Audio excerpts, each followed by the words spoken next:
आज आपण पाहणार आहोत सेशन 31. तर इथे लॅबावर जायचं आहे आणि सेल्फ पाथ लर्निंग आपल्याला सोडवायचं आहे. तर इथून चालू करा, प्रोसिडवर क्लिक करायचं आहे. याच्यामध्ये बघा 4 क्वेश्चन्स आहे. इथं स्टार्ट करा. पहिला क्वेश्चन बघा, डॅश डॅश टॅब मधून तुम्ही पेज रोटेशन सेट करू शकता म्हणत आहे. तर कशातून करू शकतो आपण पेज सेटअप? तर त्यासाठी आपल्याला पेज लेआउट मध्ये जावं लागेल. नेक्स्ट, एक्सेल मध्ये तुम्ही मार्जिन कस्टमाइज करू शकत नाही म्हणत आहे, तर चूक आहे, करू शकतो आपण. नेक्स्ट, पेज मार्जिन चेंज करण्यासाठी मार्जिन सिलेक्ट करण्यासाठी तुम्ही कुठला मेनू निवडाल म्हणत आहे. तर पेजची मार्जिन चेंज करण्यासाठी सर्व करण्यासाठी आपल्याला पेज लेआउट मध्ये जावं लागेल. त्यानंतरचा डॉक्युमेंटला स्पेल चेक लावताना दिलेल्या इमेज मधून तुम्ही डॅश डॅश ऑप्शन निवडाल म्हणत आहे. तर कोणता ऑप्शन निवडावा लागेल आपल्याला? तर रिव्ह्यू टॅब निवडावं लागेल. रिव्ह्यू टॅब बी ऑप्शन आहे. तर अशा प्रकारे आपलं सर्व सेल्फ पाथ लर्निंग झालेलं आहे.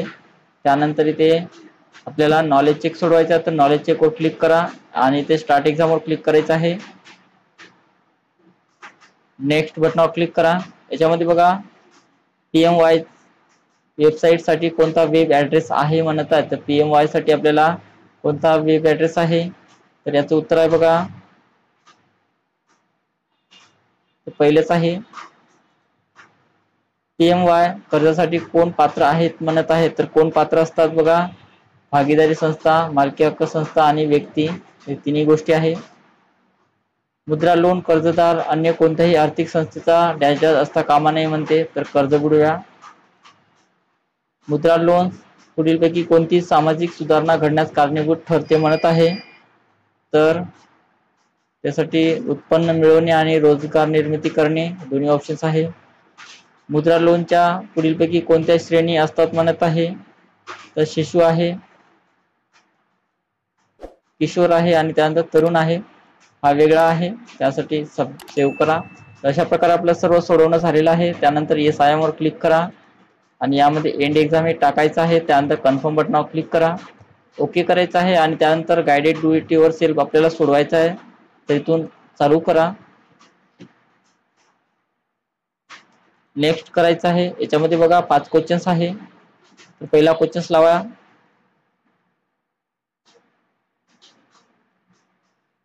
दिलेल्या एक्सेल टेम्पलेट मध्ये शीट नंबर 3 ला जा. रो नंबर 3 मधील सर्व टेक्स्ट रॅप करण्यासाठी या पद्धतीचा वापर करा म्हणत आहे. तर शीट नंबर 3 मध्ये जा म्हणत आहे. तर शीट नंबर 3 मध्ये जायचं आहे. त्यानंतर रो नंबर 3 मधील सर्व टेक्स्ट, तर रो नंबर 3 मध्ये जायचं आहे आणि सर्व टेक्स्ट आपल्याला रॅप करायचे आहे. तर सिलेक्शन करून घ्या रो नंबर 3 ला आणि ते रॅप फंक्शन दिलेलं आहे त्याच्यावर क्लिक करायचं आहे आणि त्यानंतर सबमिट करा. नेक्स्ट क्वेश्चन,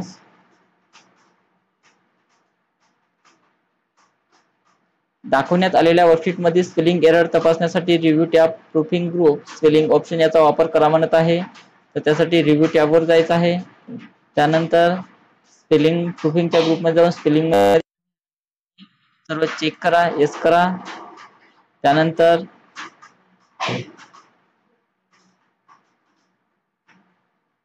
फक्त स्पेलिंगचाच वापर करा म्हणते आणि त्यानंतर सबमिट करायचं आहे. एवढं करून त्याला इग्नोर ऑल केलं तरी चालेल किंवा चेंज ऑल ओके करा आणि नंतर सबमिट करा. पुढचा क्वेश्चन बघा,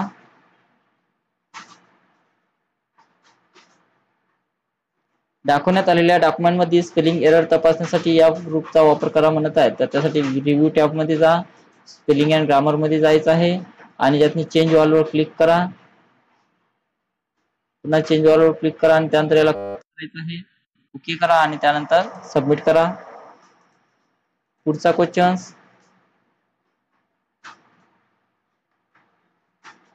दाखवण्यात आलेल्या डॉक्युमेंट मध्ये पेजचं रोटेशन लँडस्केप मोड मध्ये बदलण्यासाठी पेज लेआउट टॅब याचा वापर करून आपल्याला ते रोटेशन चेंज करायचं आहे. तर त्यासाठी पेज लेआउट मध्ये जा, रोटेशन मध्ये जायचं आहे आणि याच्यातून लँडस्केप सांगितलेला आहे तर लँडस्केप घ्या आणि त्यानंतर सबमिट करायचं आहे. पुढचा क्वेश्चन बघा, शेवटचा,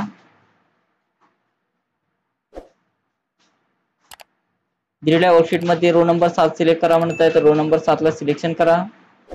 त्यानंतर त्याच्या खाली एक रो इन्सर्ट करण्यासाठी या पद्धतीचा वापर करा म्हणत आहे. तर इन्सर्ट टॅब मध्ये जा, डाऊन एरो मध्ये जायचं आहे आणि इन्सर्ट शीट रो वर इथे क्लिक करा.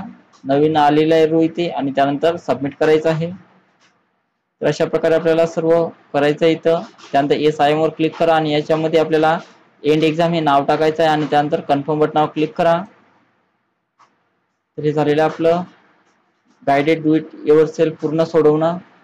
त्यानंतर आपल्याला प्रोसेस फोलिओ म्हणजे 1 मिनिटाचा टायमिंग पूर्ण करून घ्यायचा आहे आणि त्यानंतर आपल्याला सिम्युलेशनचे क्वेश्चन सोडवायचे आहेत. तर सिम्युलेशनचे क्वेश्चन सोडवा. स्टार्ट करायचं आहे.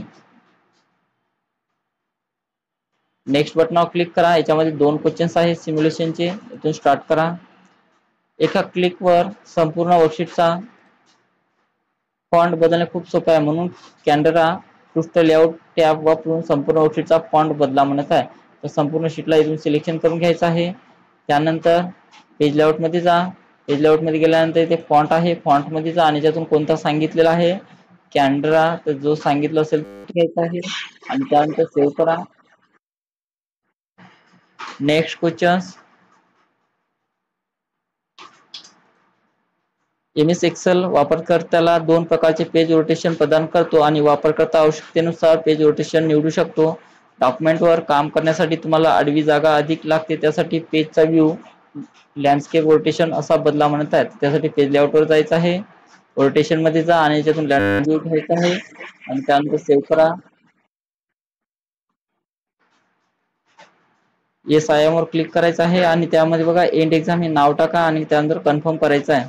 अशा प्रकारे आपलं सिम्युलेशनचे क्वेश्चन झालेले आहे आणि नंतर आपल्याला सेशन कम्प्लिशन टेस्ट सोडवायचं आहे. तर इथून चालू करा. स्टार्ट करायचं आहे. नेक्स्ट बटनावर क्लिक करायच्यामध्ये बघा 4 क्वेश्चन्स आहे. कार्ड रीडर्स आणि बारकोड रीडर्स हे डेटा ज्या प्रकारचे आहे म्हणत आहे. तर काय आहे, स्कॅनर आहे. ग्राहकाबरोबरचा व्यवहार पूर्ण करण्याची प्रक्रिया स्वयंचलित करण्यासाठी, उत्पादन किमतीत बदल करण्यासाठी आणि इन्व्हेंटरी रेकॉर्ड राखण्यासाठी डायडाशी रिटेल स्टोअरमध्ये मोठ्या प्रमाणात वापरले जाते म्हणत आहे. तर त्याला युनिव्हर्सल प्रॉडक्ट कोड म्हटले जाते. UPC युनिव्हर्सल प्रॉडक्ट कोड हे ग्राहकाबरोबरचा व्यवहार पूर्ण करण्याची प्रक्रिया स्वयंचलित करण्यासाठी, उत्पादन किमतीत बदल करण्यासाठी आणि इन्व्हेंटरी रेकॉर्ड राखण्यासाठी रिटेल स्टोअरमध्ये मोठ्या प्रमाणात वापरले जातात म्हणत आहे. तर बरोबर आहे. UPC आणि मॅक्सी कोड ही 2 प्रकारची हार्डवेअरची उदाहरणे आहे म्हणत आहे. चूक आहे. तर अशा प्रकारे आपलं सेशन कम्प्लिशन टेस्ट पूर्ण झालेलं आहे. त्यामध्ये एंड एक्झाम हे नाव टाका आणि त्यानंतर कन्फर्म करायचं आहे. तर अशा प्रकारे आपलं सेशन 31 पूर्ण झालेलं आहे.